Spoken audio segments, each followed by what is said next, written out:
Yes, please help yourself to the apple cider donuts. I am not busy enough, and so during the month of October, I help out at Schuster's Playtime Farm in Deerfield on Highway 12 and 18, and you're heading towards Cambridge, which is where I live.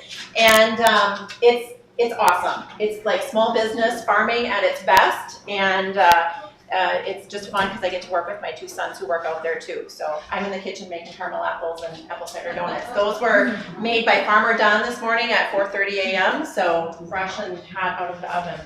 But I'm here today to talk about social selling, and we've got some friends on live stream today. So thanks everybody for tuning in. Feel free to ask questions in person or type them into your comments on Facebook, and our team members will answer them online, and I'm happy to answer any questions as we go along here today. So thank you for joining us. A little bit about me. If you were at Social Media Breakfast, you saw this. I'm a soccer mom, football mom, basketball mom, homeschool mom, and farm worker mom. I strongly believe in servant leadership and the Go-Giver concept. So if you've not read the book Go-Giver by Bob Burg, I highly recommend it. It really set my whole frame for how I want to deliver in the business world. Lover of coffee and LinkedIn. You'll always see me with a coffee cup, and you'll find me on LinkedIn.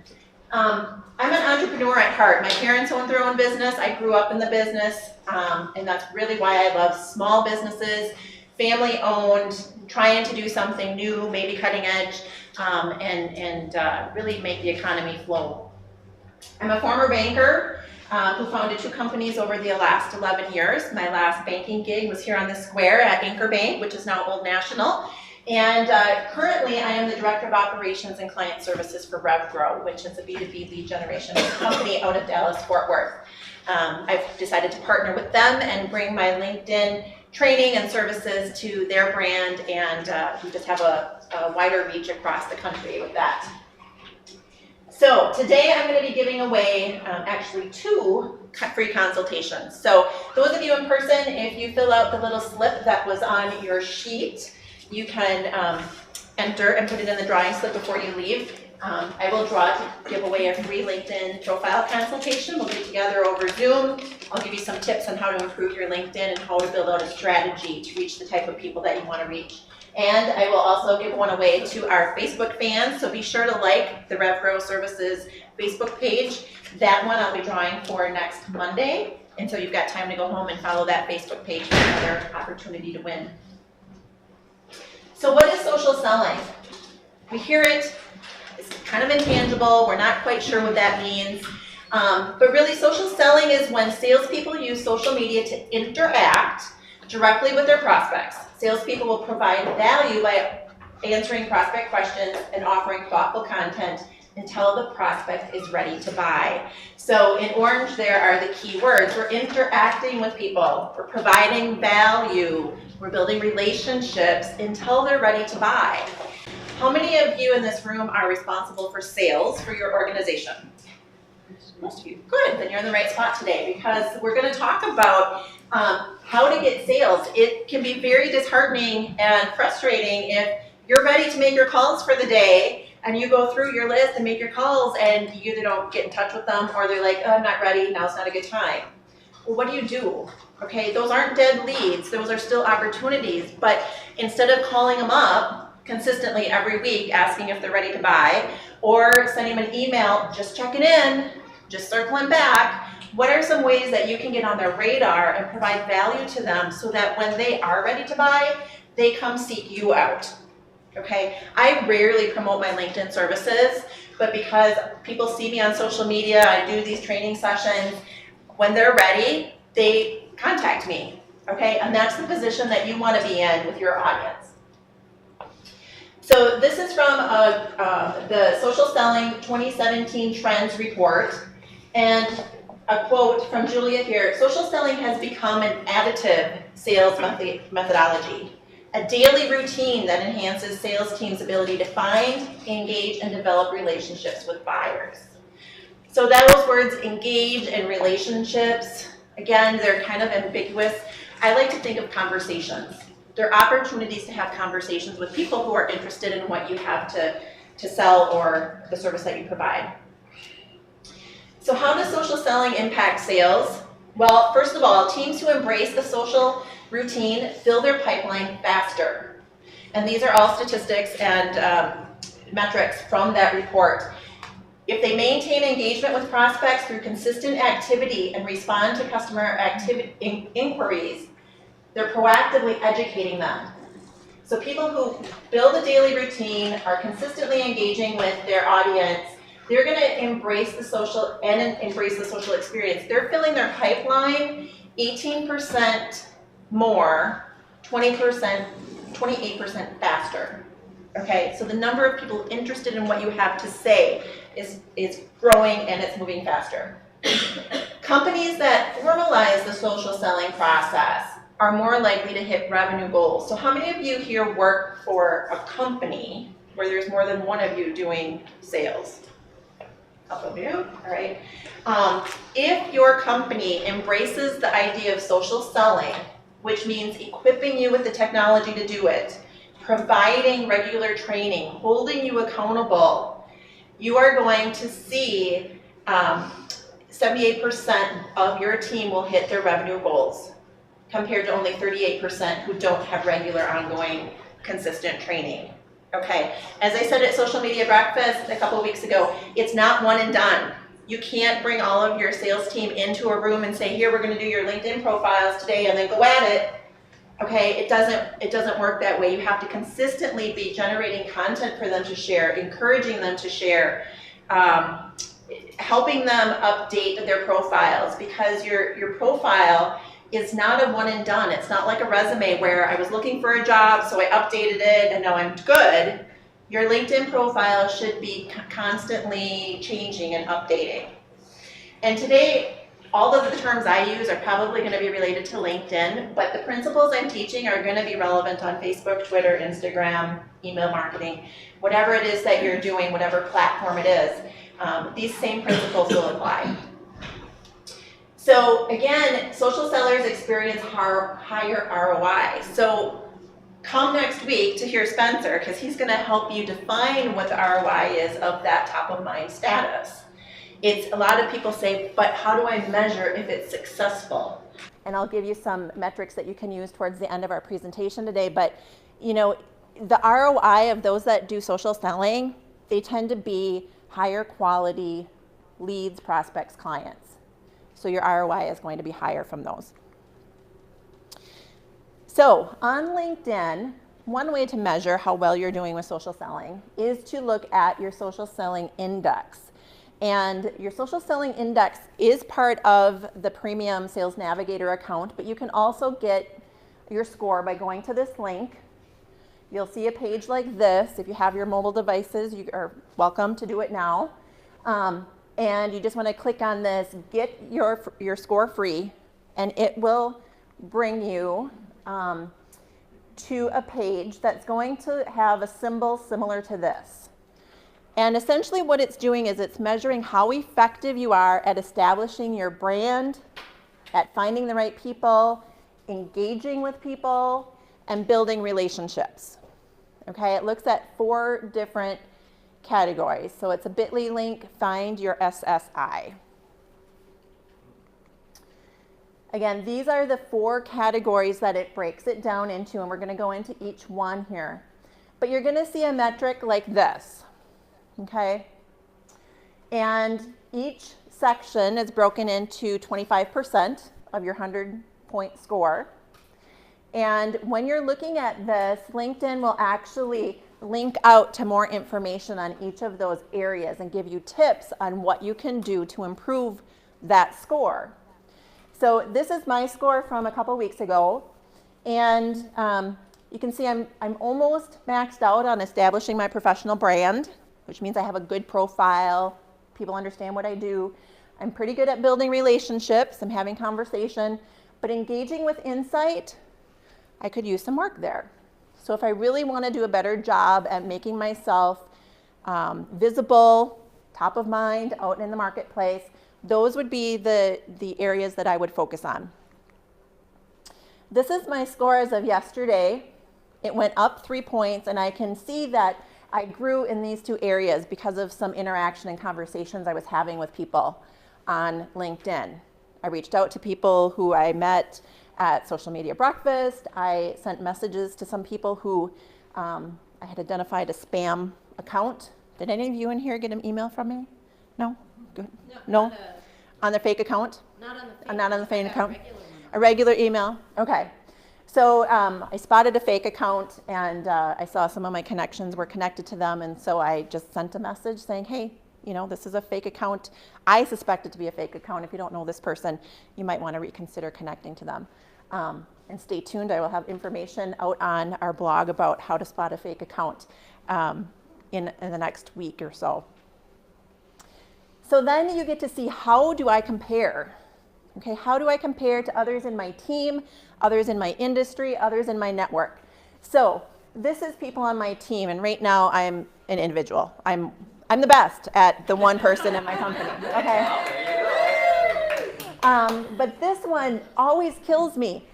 I indicate that I am part of the marketing and advertising industry, okay? You would think that we would be pretty good at social media, but the average SSI of people in that industry is 25. 25. So I rank in the top 1%. And then people in my network, so all of the people I'm connected with, the average SSI is 41. Again, I think that's interesting because I'm connected to a lot of LinkedIn experts, LinkedIn gurus. And so it's slightly higher than the average marketing industry, but that's a way to gauge how well you're doing compared to your competitors. Are you being more visible? All right, so now these are some action steps, and I have a lot of them to go through. But what I would love for you to do is jot down one or two from each slide. There's the 4 areas of things that you can actually do. Like, hey, I could go back to my office and do that. That's a good idea. That would be really relevant for me. Some of these will be more relevant for the industry that you're in, or the people that you're trying to connect with. And all of this still leads back to that initial question of, what's my goal for using social media? Who am I trying to connect with? And what action do I want them to take? Okay, if you can't answer those questions, no amount of social media will help you. It won't. So know what you're trying to say, who you're trying to reach, and what action you want them to take.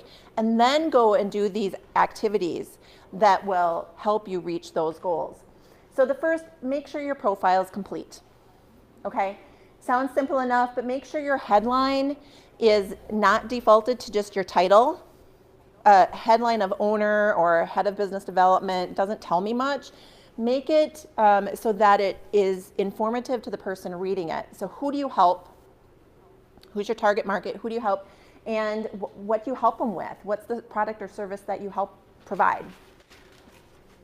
Don't skip over your summary. Everybody skips over the summary because it's like a blank page staring at you, and you think you have to write an essay. Everyone skips the summary. Don't skip the summary.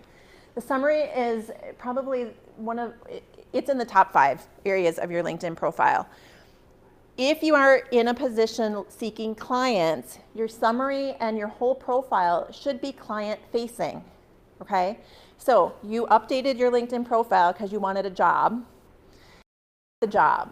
You now need to go update your LinkedIn profile to attract the customers and clients that you need to keep you in that job, okay? So now I'm transitioning using LinkedIn from just job seeking to client seeking or customer seeking. And so make that transition.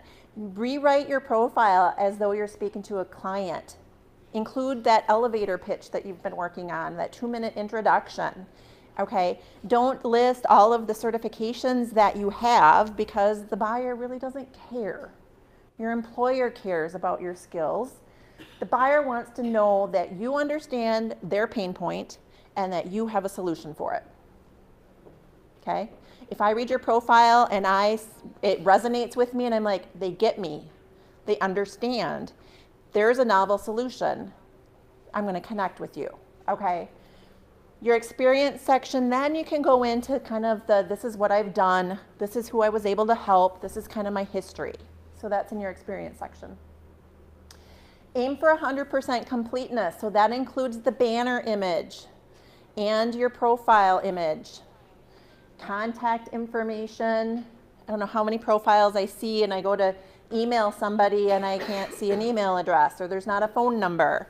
If you want business, provide that information and make it easy for people. Don't make me hunt and peck for your phone number. Put it out there in your summary. LinkedIn doesn't care. Just know that if you put your phone number and your email in your summary or your experience section, it is public. If you keep it in the fields by your contact section, then that's kept private and only visible to those in your first degree connections. But if we're in business to get business, make it easy for your prospects to connect with you. And then give further descriptions for your experience. Don't just list where you worked. Put in a paragraph. Okay. Add in some multimedia. We're in a digital age. So whether it's a white paper, an opt-in, a video, pictures, whatever it is, add in some multimedia. LinkedIn will, in the algorithm of LinkedIn, if you have all of these elements completed on your profile, when somebody searches for a graphic designer in the Madison area, you will rank higher in search than people without these elements on their profile. That's the game of LinkedIn. And then you need to be active. So social media is not meant to be a passive engagement. You need to be active. So post a combination of both curated content and content that you've created, okay? And we can talk another time about how to create. There's lots of ideas of how to create content without it really stressing you out if you're not a writer. But then get recommendations and endorsements too, okay? It's no longer on your resume, you know, references available upon request. I don't know, do people still do that? I might be dating myself. It's been a long time since I've applied for a job. But back in the day, we used to say references available upon request, okay? Now I just say, go look at my LinkedIn profile. Those are all authentic. People put them on there. So just make sure that you're getting some good recommendations and endorsements.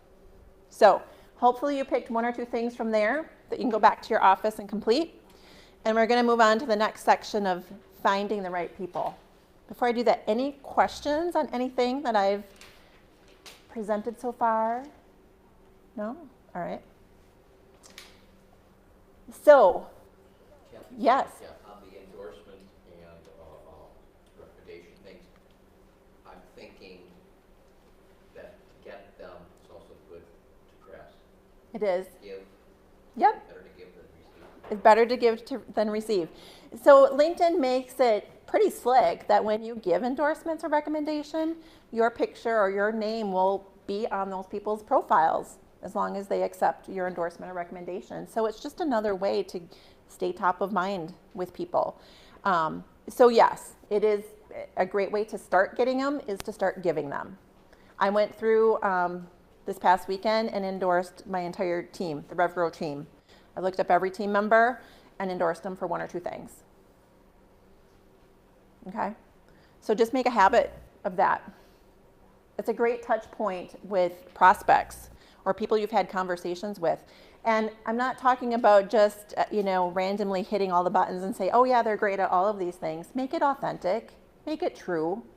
And you don't have to have hired them as a graphic designer. If you've seen their work as a graphic designer, you can endorse them for that kind of work. All right, if you have no idea that they do Microsoft Excel, well then don't endorse them for that. But find something authentic and true that you can endorse them for. All right, so to find the right people, again, it goes back to that strategy. Do you know who you want to connect with? And this is where we start with a lot of our clients is really helping them narrow in on who is their target audience, because I have to be able to, or they have to be able to put that into a search field and some filters. So whether it's LinkedIn or Facebook or Twitter, you have to be able to use search. And Boolean search is your friend here. That's where you can say graphic designer and social media expert or social media. You can get really creative in how you're searching to really narrow in on your target prospect. But you can also generate quite a bit of social goodwill by just visiting the profiles of those in your network. So your first degree connections, second degree, third degree, LinkedIn notifies them when someone looks at their profile.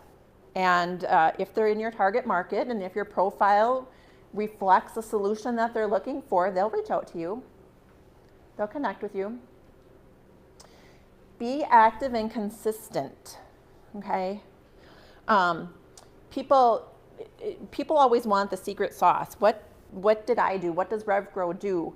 And we have some systems in place that we use, but honestly, the methods that we use to generate leads aren't anything that you can't already find the information on how to do it on the internet. What we provide is the structure, the consistency, and the discipline to make sure it's consistently done. Okay, so that's what you need to apply to your strategy. You can also drive eyes to your profile through a number of inbound methods and SEO. So inbound would be including your LinkedIn profile in your signature line on your email, or having a link on your website or on the bio page. I don't know how many, about us or meet the team pages on websites I visit, and there's no information, or I can't link back to someone's LinkedIn profile. That should be an easy one.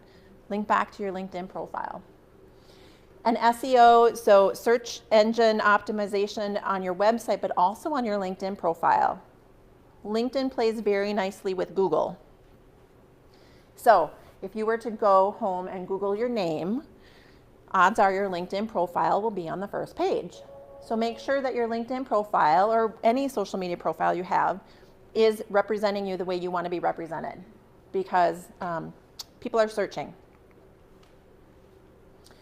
All right, moving on to build the strong relationships with people. You want to connect with people after you meet them or after you receive an introduction. So how many of you make a general practice of attending a couple networking events a month? Awesome. Couple every day, every week, What's your strategy after you go? What do you do? Shannon? Send them a thank you note if I meet you.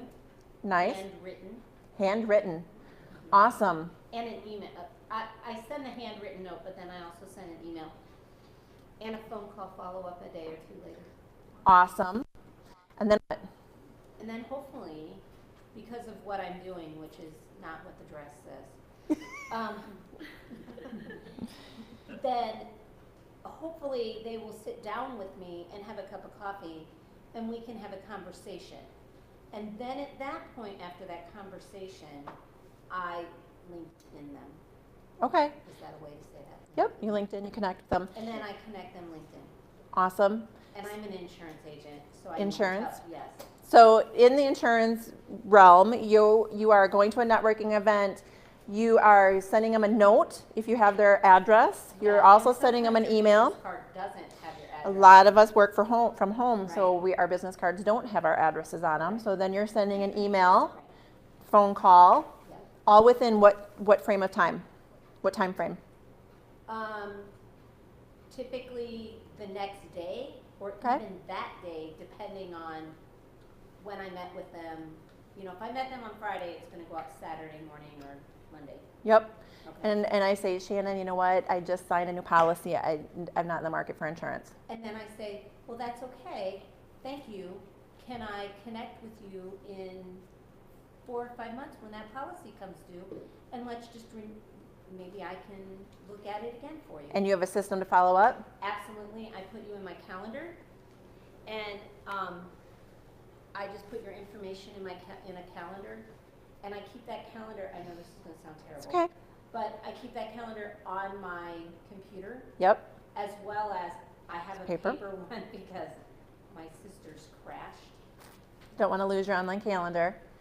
And so then when that person's information comes back up in 3 to 6 months, whatever we have a conversation about, then I either email them or I'll give them a call and say, hey, we met a few months ago and you had just renewed your policy, and I'm just wondering if now is a good time for me to sit down and let's do an insurance review and see if you're getting the best possible price and the best value for the money that you're spending. Awesome. How many other insurance agents do you think use that system?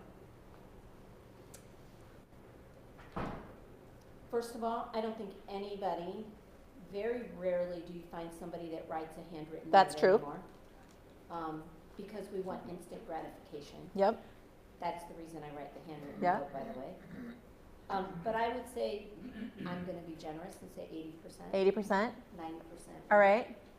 Yeah, your Right, feedback. I admire you for sending the handwritten note, but I was censured that this is the surest way to brand yourself as like totally out of the times to do something like that. And this was for sending a thank you note after an interview. I don't think you're identifying yourself as being out of the times by sending a thank you note. It's handwritten. It's, you know, it still has the stigma of old school. I mean, it's still old school, but you know what? It makes an impact. But it turns people's heads. I have had people say to me, you sent me, and not so much somebody that I wrote business for, Right. but somebody that, so the only way I grow my business is through referrals. The company that I write insurance for does not plaster our name across TV and radio, okay? So when I write that handwritten note, that to me is that personal touch, as well as the email, obviously. But what people who I network with say, nobody does that anymore. Nobody has that personal, I want to hold your hand, and it surprised the daylights out of me that I even got this, let alone that you sat down and took the time to write it. To write it. And it takes me a minute to write. It was so great meeting you. I truly enjoyed our conversation. If there's anything I can do for you, please give me a call. I throw a business card in it. I handwrite the envelope and I put a stamp on it. I do not let it go through our automatic stamper. So those are all individual touches, but I want to go back to your point that you estimated 80% of insurance agents have a similar system. If they do, but that puts you in the same ballpark as 80% of the insurance agents. What are you going to do to get to the top of that list between now and in 4 or 5 months when they said that their policy is coming due? That's where connecting with That's where we're connecting on LinkedIn. You're doing these touch points. So whether it is seeing that they have a change in their business, we call these kind of trigger events. Maybe they change jobs. That's a clear sign that they might need a 401k transfer rollover. Maybe they posted, I mean, I'm talking LinkedIn, so we're probably not going to see a baby announcement, but maybe they posted that they're so proud of their kid for graduating from high school or college. Could be a trigger event if you're trying to sell insurance or financial services. Maybe they are welcoming a new team member. Or maybe they're mentioning that their company is expanding and growing. Or maybe they're hiring. So maybe you have a solution to help them hire the right people or offer employee benefits. So by connecting to them on social media, you are going to be privy to all of that information that they're sharing. And you have to take it in like, oh, there's an opportunity there. All of this stuff is opportunity. I will tell you, for I'm going to call them my networking partners, I look for LinkedIn. Yep. If it's a personal customer, I have a Facebook business page. Yep. And I look to connect with them on their Facebook, not their LinkedIn. And that again goes back to strategy, because if you are selling B2C, so your buyer is a consumer, LinkedIn may not be the best platform for you. Maybe it is Instagram or Facebook. But you can use a similar strategy and look at the conversations. I mean, if somebody follows your business page, great. We all know it's difficult to get anyone to follow your Facebook business page. But if you can garner any of this sort of social information, if you read, old school again, we used to actually read about somebody in the paper, you'd clip it out and you'd send it in an envelope to that prospect. I love all my generational friends here who are nodding. I mean, we used to do that. We used to read a newspaper and, oh, they were mentioned in the newspaper. Great seeing you in the newspaper. Now we do that on social, okay? So again, strategically figure out who you want to connect with and strategically connect to the decision makers. So if you sell IT services, you may want to target the IT department because they're the ones with the pain issues and you have the solution for them. But are they the ones who can write the check? Maybe, maybe not.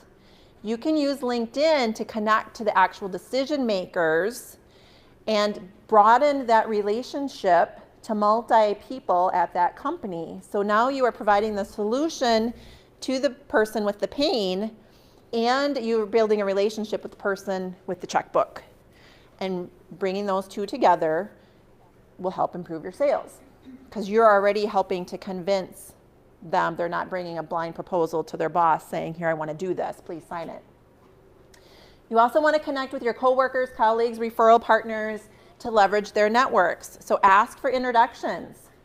I do that sometimes when I connect to somebody. I'll say, hey, take a look at my connections on LinkedIn. If there's anybody I can introduce you to, I'm happy to introduce you. I'm not recommending them because maybe I've not used their services, so I can't make a recommendation, but I'm always happy to make an introduction. I just did that for a prospect who needs some funding for a startup. Hey, I know somebody who does startup funding in your space. And so I connect them on LinkedIn. So he's not a client yet, but if he gets this funding, he sure will be. Okay, so what kind of introductions and what kind of value add can you be? Because I'm invested in his success. This was his pain right now. I really need this, but my first problem is I need funding. And then we talk about, let's get you to that, past that hurdle, and then we can continue our conversation. And then always send that personal invitation to connect. So just like the personal handwritten note, hand-stamped envelope, make it personal. And the key to this, one, on mobile, don't hit the connect button. Hit the 3 little dots. And behind those 3 little dots, you'll see an option to connect. And that will open up the box to write a personal message. And on LinkedIn, don't connect from any list. Always connect from the person's profile. So if you're looking at their profile and hit the connect button, that will open up the screen for you to write a personal message. Anywhere else, LinkedIn's going to send the default or not allow you to send a personal message. And then follow up after the connection is made. So I'm kind of running a test. I reached out to everybody that I met at Social Media Breakfast, and I taught them this to follow up. We'll see how many actually send me a message back or if they just hit the accept button. All right. And then saying when somebody reaches out to connect with you, one thing is to accept them, but then the other is to send back a personal message. Yep. Okay. And it can happen both ways. Certainly if you are requesting the invitation to connect, it needs to be on your radar to watch for when they accept that and send them a message back. But if you're in sales, don't let an opportunity go by. And I also, if I accept somebody, I send them a message back saying, thanks for the invite to connect, always here to help, let me know what I can help you with. Because it's about building that relationship. It's not just about building my numbers. So engage with insights. This is the sticky area everybody has. So like, what do we do? All right, so you want to share conversation-worthy content. If you're finding content and it's the same stuff you read yesterday, just a different title on it, it's not worth sharing. People saw it. Find something that takes a different perspective. Take something that you wrote to show your opinion. Take something industry news, okay? Conversation-worthy content. Share it to your news feed and in groups. So there is magic in social media groups. If you're not participating because you're like, it's just a bunch of junk, you really, again, it goes back to having a strategy. You need to have a strategy. I am part of a Facebook group that has over 20,000 members. It is the group that provides me with my most leads. It has a ton of content. I can't keep up with every feed, but you know what? I can scan through that feed pretty quickly for the word LinkedIn. Anybody who asks a question about LinkedIn, anybody who has a referral, anybody who just needs help with LinkedIn, I scan that feed. I don't answer Facebook questions. I don't answer email questions. I could provide that, but that's not my brand. I help with LinkedIn. Scan those 100 comments a day. Anyone who has a question about LinkedIn, I am known in the LinkedIn group. I am known in that group as the LinkedIn expert. People now mention me in that group if they see someone else ask a question about LinkedIn. Okay, same with LinkedIn groups. Twitter lists. Instagram must have something, but I'm old school. I'm not on Instagram yet. I don't know. So again, what is your strategy? My strategy is not to help everybody. I would love to help everybody. I just don't have the time to help everybody. Holly and I have this conversation regularly. Where do you draw the line? Because you could literally spend all day long helping people with whatever they need help with. But none of that's going to earn you a living and pay your mortgage. So my strategy is I answer LinkedIn questions. Okay? Like, comment, and share other people's content. Sometimes this will get you more traction than posting something yourself. Okay? I also shared this at Social Media Breakfast. I found a great article, 18 hacks to LinkedIn. Really, some of the hacks I knew, but a lot of them I hadn't heard of before. I shared it. I mentioned him. I've reshared it on Twitter. Now, yesterday I looked, I drove over 600 click-throughs to his article because it was a great article. And I got a little social bonus because I delivered that great piece of content to my network. And the author certainly appreciates the traction I gave to his website. So paying it forward with a little social currency. And then use messages to start a conversation. So if you are directly connected to somebody, send them a direct message. If you're not, you can use InMail and LinkedIn. That is a paid premium service, but it's an option if you're not connected and you want to talk to somebody. Start a conversation. That's all it is. And then respond to your notifications, whether it's Facebook, Twitter, LinkedIn. This is going to be hard to see, but this is really where the gold is on LinkedIn, is your notifications. Don't think, oh, I've got 20 notifications today. That's just so annoying. It's not, because here it tells me Denise endorsed me. I want to acknowledge Denise and say, hey, thanks. It tells me that Denise and one other person looked at my profile. Well, hey, maybe they're interested in what I do. I got to check them out. It tells me that Linda's having a birthday. Awesome. I wish her a happy birthday. It says that Lindsay liked a conversation I started in a group. Awesome. I better check that out, see what people are saying. And Robert is celebrating 6 years at his company. Sounds like a whole lot of touch points I can do in a matter of 5 minutes on LinkedIn. Okay?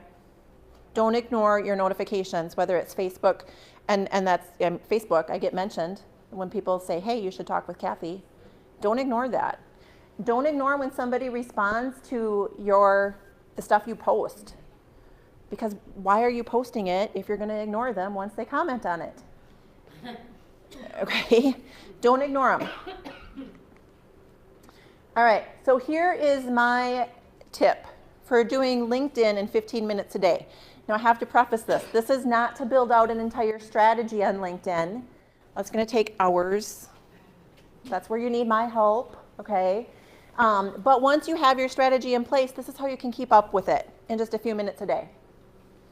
First thing you do is respond to any messages that you get, okay? The next thing you're going to do is send a thank you message to those who either connected or endorsed you, okay? Accept or ignore any invitations. Don't let them hang out there like, well, I don't know what to do with this person. I don't really know who they are. Well, make a decision. Either you're letting them into your network or you're going to ignore them, okay? Make a decision. Don't clutter it, because that means every time you log into LinkedIn, they're there. They're taking up mental space again. I have to make a decision about this person, okay? You can always invite them again if you made a mistake, okay? What's your take on accepting invitations or connecting with people who are outside of your actual network? Yes. All right. I have time to go through my spiel. Stay tuned, because there will be a blog post about this. Okay, so my take on accepting people outside of my network. I am a relatively open networker. I am willing to connect with people that I have not met in person. After all, I'm networking. If I only talk to people I know, my business won't grow, okay? I want to talk to new people. So I will look at their invitation to connect. First thing I do is take a look at their profile. Well, no, back up. First thing I do is, did they send me a personal invitation? Okay, is there a message attached to their invitation that tells me why they want to connect? Then I'm going to look at their profile. Is it filled out? Does it give me a sense of who the person is? Does it have can I see anywhere in this profile how I could possibly help them or how we could possibly do business? Doesn't have to be a prospect, but are they from Madison? Are they from my alma mater? Is there something in common? I'm going to look at who our mutual connections are. But you will soon get to know who your connections on LinkedIn just accept everybody versus those who have a more curated network, okay? And if I get a good feel, I'll connect. If I'm still suspicious, the next thing I do is a reverse Google image search on their profile picture. If I do a reverse Google image search on their profile picture, I can see if they are legit, because most of us use the same headshot on all of our social media profiles, on the company page, on our bio page, on our website. So if I can find them somewhere else in the internet and they seem legit, okay. That's how I spot the fake accounts. Reverse Google image search on their Profile image. profile image. It's not stalking, it's just closely following. It's not stalking. We want to check them out. I mean, you don't, I don't do that to everybody. right. If you guys I invite you all to connect with me. All you have to do is put in the message, hey, great seeing you at Dream Bank today. Bam, you're in. Okay? Holly did that. That's how we became good friends. That's all you have to do. I'm not going to waste my time doing this. But for others, and really, you don't even have to go that far. If you are suspicious at all, if you don't see a connection, just ignore them. It's just my hobby to catch fake LinkedIn accounts. That's all. I enjoy doing it.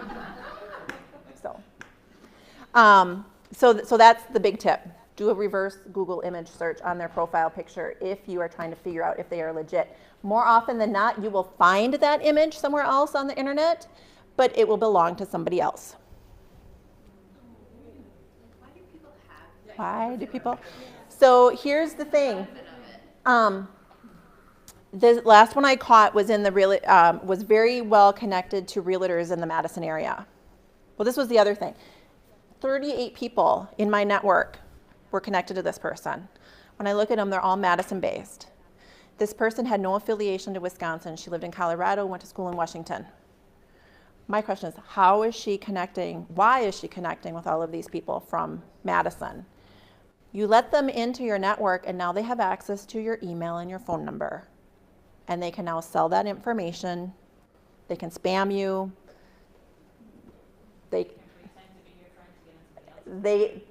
They pretend to be your friend. That's why I got invited, because 38 people in my network let them into their networks. So now all of those 38 people, they have their email addresses, they have their phone numbers that were gated behind that first degree connection request. And apparently there's money to be had in having people's email addresses, because there's a lot of hacking going on. So that's my take on accepting or ignoring, the long answer. Look at who viewed your profile and invite them to connect if appropriate. Search for and invite people to connect who you met in person. So talk to the person next to you today, exchange a business card, and connect with them on LinkedIn. You never know who they know or when they might need your services. Review the status update of your connections, and you don't have to spend hours on it. Just, do a couple scroll downs of the page. What are people saying? Is there anything here interesting that I can offer a comment on? Glance at the recent discussions in one or two groups. Strategically, you can join up to 50 groups on LinkedIn. It would take you years to follow all of that. Pick one or two that strategically fit your market, and then post an update. Okay? Why do we even care about all of this? Because more conversations lead to more opportunities, which lead to increased sales. You're seeking those opportunities. All right? How to measure if it works? Just some things. Look at the growth of your LinkedIn network with the targeted prospects. You can search within your network for people with certain keywords or titles or industries? Are you growing your network of people in your target market? Are you converting new connections to phone calls or appointments? So social media is great, but sales happen in person. You ultimately have to get them to a meeting or a phone call to actually sell them. So what are you doing on social media? What's your strategy to move them from Facebook, Twitter, LinkedIn to a phone call or a coffee or an event like this? What's your strategy? Are you getting engagement on the content that you're sharing? Are people caring about what you post? If they are, great, do more. If they're not, change your strategy. And ultimately, are you getting referrals and introductions from people on LinkedIn? Are people connecting each other on LinkedIn? So, and I have a few bonus tips of ways that you can get the call or build relationships so you get the call.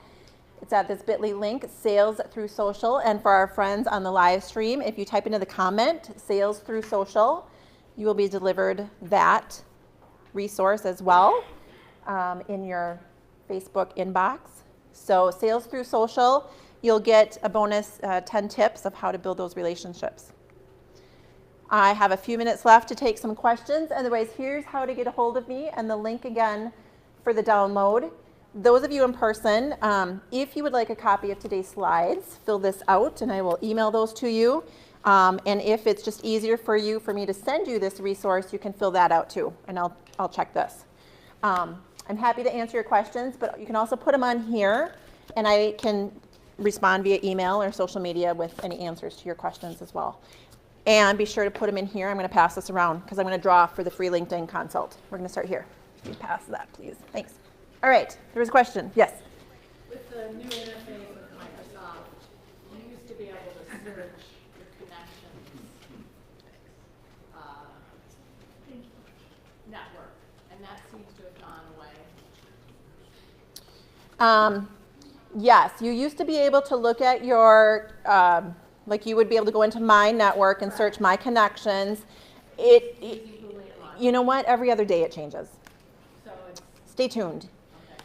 Because it did go away and then they brought it back where one of the search criteria was search connections of was another field.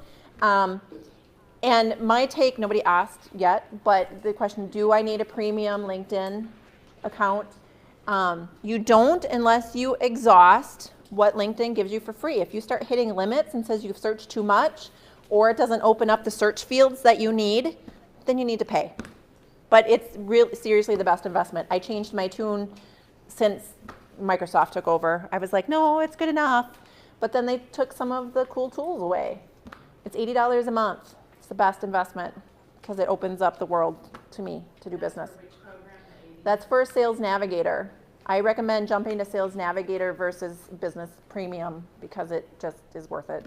Do you know if you have an in-mail account, are there some services that they give you more than a non-paid account? Because that's what I have. In-mails come with Sales Navigator. I think it's like $30 a month, Okay. something like that. Nancy. I actually wrote it in my phone because I knew I'd forget. On my LinkedIn site, it says, you appear in 24 searches this week. Yes, that's a new What does feature. that mean? It means that there are people at those companies who typed something into LinkedIn search and you appeared. Like, how cool is that? So look at when LinkedIn tells you you appeared in 24 searches this week, look to see what companies those are. And one, if you have connections at those companies, you can probably figure out, well, it was Kathy. She works at that company. It was probably her. If not, do a little investigation to figure out who might be, because somebody's searching for what I do. Somebody's searching for what I do, and I need to figure out who it is, and I need to connect with them. Thank you so much. Yeah, Dave. Back up about 4 or 5 minutes. I could add that the reason that hackers want your email address is because a significant number of username password combinations, the username is an email address. Exactly. So if you're using the same email password combo and they can hack your email and get in, then they can likely get your bank account and talk to Dave because he knows a lot about ID theft. And how to protect from ID theft, I should say. Yes? Is there a workaround if they're outside of your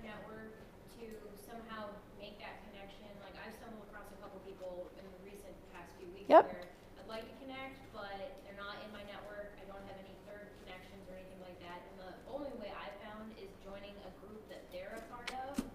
But that seems really ridiculous if there's more than one person. So there's a couple things. So if you want to connect with somebody and they're not in your network, which means they're not a direct connect, they're not a second degree connection, because that second degree you could ask for an introduction, or third degree, that's a friend of a friend. If they're outside that, then you are left to more creative ways, or just straight up buying an in-mail account. But you could join a group that you are both part of, because you can message, I think it's up to 15 people in a group each month, free of charge, even if you're connected or not. You could try to reverse engineer their network and see if you can make a connection to them. You could follow them on Facebook, because about a year ago, you don't have to be connected to get their information in your feed. You can follow them, and then if they see that you followed them, they might be more interested or having a conversation with you. Or just start engaging with what they post. Just be real and start engaging and commenting on what they post, and hopefully a connection will happen. What's your take on following people versus connecting with them? Because lately I've had people follow me and I'm like, oh, okay, I'd rather just like connect. It's a two-way thing. I mean, if people follow you, do you just let that be, or do you normally connect? It depends on if I see potential there. Like there's the big LinkedIn influencers, you know, Branson and you know, all of the Shark Tank people. I mean, they're influencers on LinkedIn. Do I need to be connected to them? No. So I might follow them because they share good content. The rest, you can actually hit a limit. So some people whose networks are maxed out at like, I think it's 30,000 connections. If they max out, then the only way to see their stuff is to follow them. But if they're relevant for your market, reach out and say, and hey, I see you followed me. Thanks so much. I looked at your profile. I'd love to connect. But just because they follow you doesn't mean you can send them a message. You'd actually have to, like, because I've had that too, where people followed me and I'm like, okay, I want to engage with you. And I have the option of connecting with them and sending them a note. Are they a second or third degree connection? I don't know. It depends. Sometimes LinkedIn hides the connect button. Okay. All right. So I will stay here and answer more questions, but I'm going to say goodbye to our live stream folks. Feel free to answer more or put more questions into the comments, and someone from our RevGrow team will be back in touch with you. So thanks to our live stream people. Be sure to like our page, and we will draw for our winner of a LinkedIn Consult on next Monday. Thank you.